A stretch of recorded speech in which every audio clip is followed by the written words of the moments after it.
देखो, main reason ये है, उसको समझो कि भाई जब से गवर्नमेंट स्कूल का 5% रिजर्वेशन का रूल नहीं आया था ना, तब कट ऑफ क्या हो रही थी, 550 पे भी मिल जाती थी, 555 तक भी मिल जा रही थी ओबीसी, ईडब्ल्यूएस और यूआर को।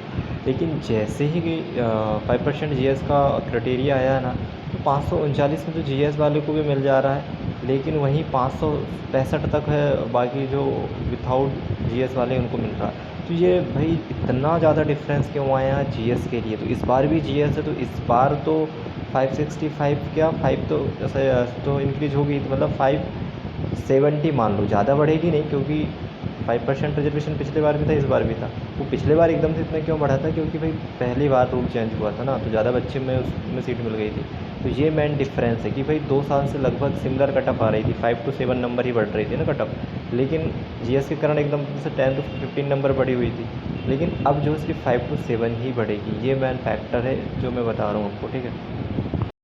देखो, आज के इस वीडियो में हम देखने वाले हैं कि भाई रिजल्ट जो आएगा उसमें जो रैंक आएगी वो कैसे डिपेंड करेगी कट ऑफ के ऊपर, ठीक है। क्योंकि अभी जितने भी कट ऑफ बना रहे हैं, चाहे मैं हूँ या फिर दूसरे चैनल्स हो, तो वो सब इसी एक्सपेक्टेशन में बना रहे हैं कि मार्क्स के बेस पे यार इतने मार्क्स हो सकते हैं और इतने मार्क्स में 2-3 साल की कट ऑफ रही है, इसके अनुसार उन्होंने एक्सपेक्टेड बता दिए। लेकिन डिपेंड किस में करता है, रैंक पे, ठीक है। लेकिन रैंक पे क्या बहुत ही ज़्यादा डिपेंड करता है? ऐसा भी नहीं है, थोड़ा बहुत करता है। वो सोचो एक एग्जांपल से, अगर मान लो कि बात 10 सीट है और 10 सीट में क्या होगा है कि 10 स्टूडेंट ने जो है 720 में से 720 नंबर ला लिए, तो कट ऑफ तो भाई 720 में ही क्लोज हो जाएगी ना, क्योंकि 10 ही स्टूडेंट ने 720 में से 720 लाए, है ना। अगर मान लो कि बात 2 ही स्टूडेंट ने 720 में से 720 लाए हैं, बाकी स्टूडेंट ने कम लाए हैं, कम मार्क्स में क्लोज होगी ना फिर कट ऑफ, तो फिर क्या हो जाएगी, कम हो जाएगी। तो डिपेंड करता है कि कितने लोगों ने कितने ज़्यादा नंबर बनाए। अगर बहुत सारे लोगों के अच्छे हाई नंबर आ रहे हैं इस बार, तो क्या होगा, रैंक भी उससे क्या होगी, हाई जाएगी। और रैंक अगर हाई गई तो क्या होने वाला, कट ऑफ बढ़ जाएगी। और अगर बहुत सारे कुछ ही लोगों ने ज़्यादा नंबर लाए लेकिन मैक्सिमम लोगों के कम कम नंबर आ रहे हैं या एवरेज नंबर आ रहे हैं, तो कट ऑफ डिक्रीज़ होगी ही, मतलब ज़्यादा रैंक तक आपको क्या मिल जाएगी, कॉलेजेस से अलॉट हो जाएंगे, ठीक है। तो वो कैसे पता चलेगा बिना रिजल्ट के? तो भाई वो वैसे भी पता कर सकते हैं ना।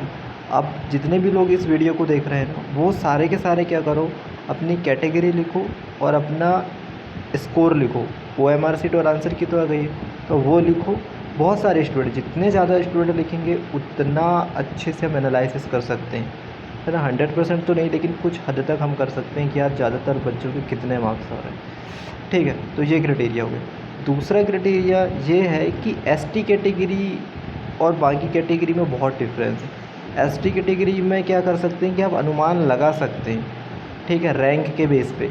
रैंक पे बहुत ज़्यादातर श्योर हो सकते हैं कि यार इतने रैंक गई, मतलब ये कॉलेजेस इसको आराम से मिल जाएगा। क्यों?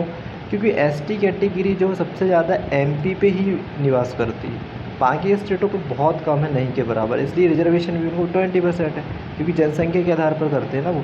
तो इसीलिए जो है, अगर जो भी रैंक ऑल इंडिया कोटा की जो रैंक है वो अगर बढ़ेगी या घटेगी, तो कौन फैक्टर जिम्मेदार है उसके लिए? MP के ST कैटेगरी के बच्चे, क्योंकि यहीं के सबसे ज़्यादा है ना। लेकिन ऐसा हम SC OBC या जनरल के लिए नहीं कर सकते ना, वो तो ऑल इंडिया पे सबसे ज़्यादा पाए जाते हैं, अदर स्टेट में भी पाए जाते हैं। तो वहाँ के बच्चे हाई नंबर लाएँ, कम नंबर लाएँ, तो हमारे इधर कैसे डिपेंड करेगा ना, नहीं करेगा।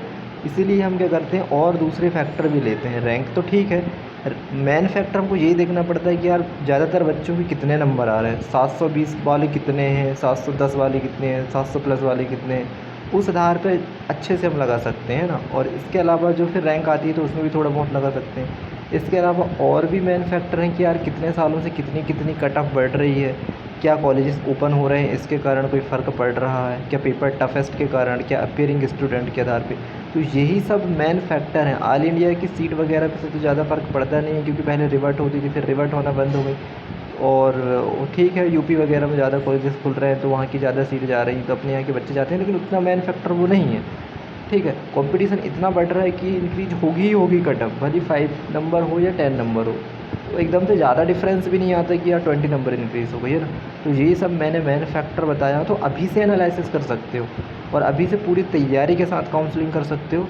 और अगर कोई भी डाउट होता है तो हमको इसमें कमेंट कर सकते हो। कमेंट में अगर रिप्लाई नहीं आता तो इसके डिस्क्रिप्शन बॉक्स पे जाओ, टेलीग्राम में का ग्रुप या उसमें जो पर्सनली मैसेज कर सकते हो। व्हाट्सएप में ग्रुप बना हो उसमें भी आप ज्वाइन कर सकते हो। और आपको कुछ भी समझ में नहीं आ रहा तो पेड काउंसलिंग कर सकते हैं, उसके लिए भी डिस्क्रिप्शन पे पूरा दिया गया, उसमें जाके ज्वाइन करें। कमेंट बॉक्स में भी दिया गया, उसमें भी जाके आप ज्वाइन कर सकते हैं। ठीक है, तो कमेंट बॉक्स में आप ज़रूर देखिए, उसमें पिन कर दिए हमने।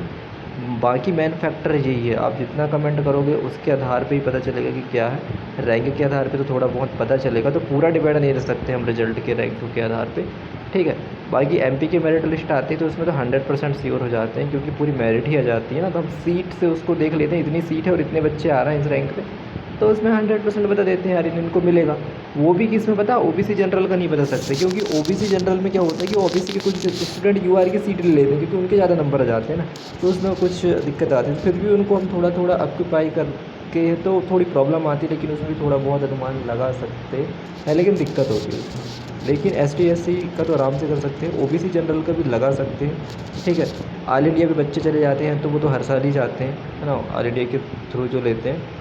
बाकी एसटी एससी ओबीसी जनरल के अगर बच्चे ऑक्यूपाई भी करेंगे ना, तो एकदम से बहुत ज़्यादा इंक्रीज नहीं होने वाली है कट ऑफ। और इतना है कि 5 to 10 नंबर तो हर साल हो रही है, क्योंकि पहले क्या होता था 550 पे मिल जाता था ओबीसी यूआर वाले को, ईडब्ल्यूएस वाले को। अभी तो 5, फिर उसके बाद बढ़ के कितनी हो गई 555, 560, 565 में क्लोज हुई है 2023 में। तो अभी तो भाई 570 के प्लस ही जाने वाली है ना, तो ये तो हमको श्योर है। बाकी रैंक आएगी तो थोड़ा बहुत और क्लियरिटी हो जाएगी। बाकी आप कमेंट करोगे उसमें सबसे ज़्यादा क्लियरिटी होगी, इसलिए कमेंट करो, शेयर करो, लाइक तो करना ही पड़ेगा, तब तो वीडियो सजेस्ट होगा और दूसरे लोग भी कमेंट करेंगे तो हमको मदद मिलेगी ना उससे। भाई इससे कोई कंपटीशन थोड़ी बढ़ रहा, भाई जिसका स्कोर जो आया तो वो तो हो गई ना, वो तो काउंसलिंग करेंगे।